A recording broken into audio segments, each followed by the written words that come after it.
16-ാം നിയമസഭയിലെ ആദ്യ അടിയന്തര പ്രമേയമായി വിലക്കയറ്റം ഉന്നയിച്ച് പ്രതിപക്ഷം.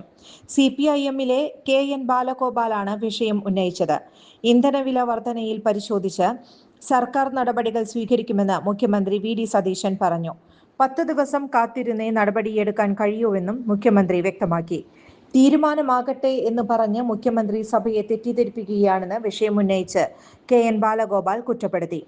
അധിക നികുതി കുറച്ചു കൊടുക്കണമെന്ന് പറഞ്ഞ് സമരം ചെയ്ത മുഖ്യമന്ത്രി ഇപ്പോൾ പറയുന്നത് അംഗീകരിക്കാനാവില്ലെന്നും കെ.എൻ. ബാലഗോപാൽ പറഞ്ഞു. ഗൾഫ് യുദ്ധത്തിന്റെ പശ്ചാത്തലത്തിലാണ് കേന്ദ്ര സർക്കാർ നിരന്തരമായി ഇന്ധനവിലയും പാചകവാതക വിലയും വർദ്ധിപ്പിക്കുന്നതെന്ന് മുഖ്യമന്ത്രി പറഞ്ഞു.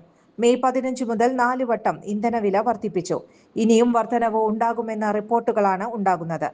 അനിശ്ചിതത്വം നിലനിൽക്കുകയാണ്. സാമൂഹ്യ ആഘാതം പഠിക്കുന്നതിന് മുൻപേ വീണ്ടും വില കൂട്ടുകയാണ്. സാമൂഹ്യ ആഘാത പ്രത്യാഘാതങ്ങൾ പഠിക്കുകയാണെങ്കിൽ ഈ അനിശ്ചിതത്വം അവസാനിക്കുകയുള്ളൂ. അതിന് കുറച്ച് ദിവസങ്ങൾ കൂടി ആവശ്യമാണെന്ന് മുഖ്യമന്ത്രി പറഞ്ഞു. അടിയന്തരമായ സാഹചര്യമാണെന്നും നിർമ്മാണ മേഖലയും പ്രതിസന്ധിയിലാണെന്നും കെ.എൻ. ബാലഗോപാൽ പറഞ്ഞു. വാണിജ്യ സിലിണ്ടറിന്റെ വില ഒറ്റയടിക്ക് വർദ്ധിപ്പിച്ചു. പെട്രോൾ ഡീസൽ വിലയും വർദ്ധിപ്പിച്ചു.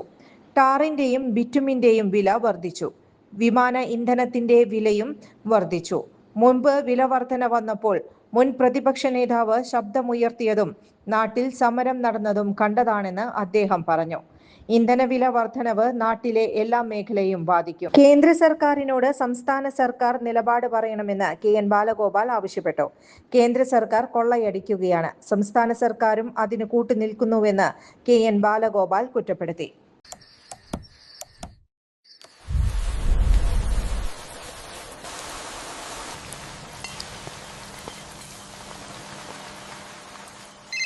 ചേട്ടാ, വീടിന് പുറത്തെ ലൈറ്റ് ഒന്ന് ഓണാക്കുവോ?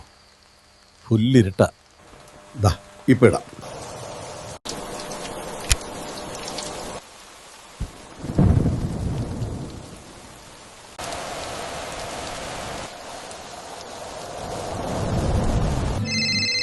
വയ്യ, സ്ഥിരം ഈ രാത്രി പുറത്തു പോവാൻ.